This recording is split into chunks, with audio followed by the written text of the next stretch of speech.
So now let's see how we can work around with Dilate filter inside of GIMP. So in order to work around with Dilate filter, you need to go around onto the filters menu right here, and then you need to go around onto generic menu.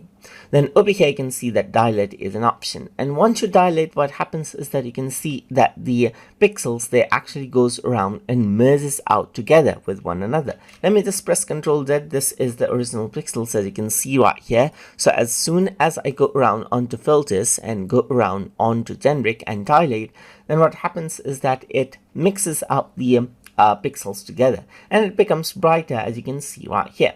If I were to go around and then further dilate this, let's say for example, if I were to go around over here and dilate this further, then it becomes a lot more smoother, as you can see right here.